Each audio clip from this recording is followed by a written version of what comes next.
All right, we're live. Hey, everybody. I'm Caroline, and this is Matt. We're here at Baker Park in Frederick, and we want to take a few minutes to say hi.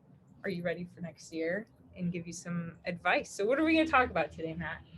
A lot of great things happening. I think there's things that are happening in the world today. Obviously, it's been a crazy year for everyone. I think there's some transitions from what we were accustomed to what's going to happen next year with the administration changes. I think a lot of different changes for me personally, and an opportunity for me to talk a little bit about how I can help uh, those in the industry that I've been very passionate about. So, you are now in the finance industry, but most of your career has been in the landscape industry, right? That's correct. So, you see some changes going on for people in the landscape industry also? Yeah, I mean, I think this year, I know that the industry really got hit hard. The landscape industry got hit hard from a labor perspective. Um, with everyone being home, I know that the demand was high to get things done because people were home. They were looking at things and Right. wanted to get things taken care of, and then they didn't have their employees on the labor side. Mm. I think that there are going to be changes that are happening from uh, a business ownership standpoint, and things that, quite honestly, still need some time to shake out exactly what's going to happen. But we're seeing the trends changing. Okay. Well, let's get started. We made a little presentation for everybody. So I'm just going to pull that up so you guys can just kind of follow along with us. And so you have been in the landscape industry for a long time, right, Matt? Yes, I actually went to Penn State for landscape contracting. It was a newer 4-year program that I just had an incredible experience there, and spent the last 26 years in landscape industry, working for two different well-respected firms in the industry. Uh, Got to know a lot of people over those 26 years, and really built a lot of relationships with people that I enjoyed getting to know and still stay in touch with. I know you said that you've been in that world, but what kind of role did you play in that industry? It was pretty exciting. I started as an intern student, really worked my way through helping the company in different areas, and at the end of that run, I was chief operations officer for them. So I started Wow. from intern up to COO, and then How many years did that take? well, it was 16 years, over a span of Okay. 16 years, Wow. 16 great years where I developed a lot of friends. And then, Dedication. well, I think that what's important to me is the loyalty and the values, and Mhm. just really the camaraderie that we built. Hard work. It's an industry that is not for the meek. That's what I was gonna say. Is it in that industry? Is there a lot of companies that last that long? Even I mean, I know it seems like there's some that make good choices and build on the right foundations, right? And I think everybody aspires to do that, but Mhm. one of the things, and why I think as we get into talking further, people get into this industry because, or owners get into this industry because they're passionate about plants or improving the environment, and that in itself is huge, right? And Mhm. so you get to be outside, you get to be in the sun and beautiful flowers and working with people. But from a business perspective, running a business is a whole different animal than being passionate Sure. about plants. Right.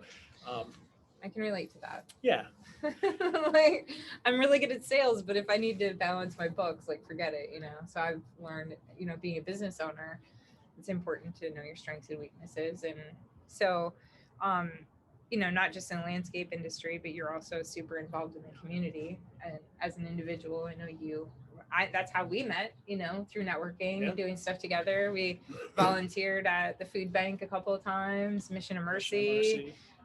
We just tried doing the Reads Across America thing.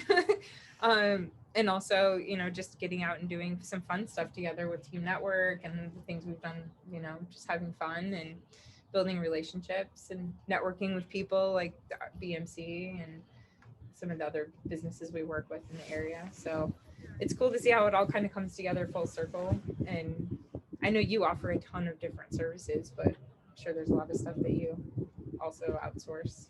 Yeah, I think, first and foremost for me, it's an extension of what I've enjoyed. It's building relationships. Mm-hmm. When I made the decision to really work for myself instead of working for the other guy, Mm-hmm. and John with BMC Accounting, and Ryan with Holistic Health Associates, and I could Mhm. go down the list, but just the people that I've met and become friends with have only strengthened my desire to give back to the community. I'm involved with a number of different things here in Frederick with the Frederick Health. I'm on the Planned Gifts Committee. I'm Huh? on the Delaplane Board of Arts. The list goes on and on. I'm a member of the Really Frederick Club of Rotary, and I feel very passionate about giving back, and that's something that I learned ringing the from bell the other day. ringing the bell for the Salvation Army. Yeah. But I think it's building those relationships that's most important, to be able to have your clients trust you, to be able to provide the guidance, and you're talking about someone's finances next to their family and their pets. I don't think there's Yeah. anything more important than that. Very important to protect those things also. So well, let's look at the next slide we got going on here. Providing education for those who need it yet might not understand their options. That is definitely where I fall. That's a category I fall into, and I'm sure a lot of other people do too. So Yeah. I mean, that's what it's about. The trust you were just talking about, right? Like believing what you're saying. Like anybody could say what you're going to say, but it's about believing the person that's telling you and that they have your best interest at heart. Yeah, absolutely. I think I got my MBA here from Hood College a few years ago now. And I think that was really the impetus for me wanting to do more, right? I don't feel like I left the landscape industry. I feel like I have the ability to help people in a very different way than I was for 26 years. You know, I take pride in being a fiduciary, and I know that all that I learned from obtaining my licenses to be in this industry, that drives me. Like, what are some of the things about that transformation that you feel, is specific to the landscape industry? What are things you see that you can help people in that transformation process specifically?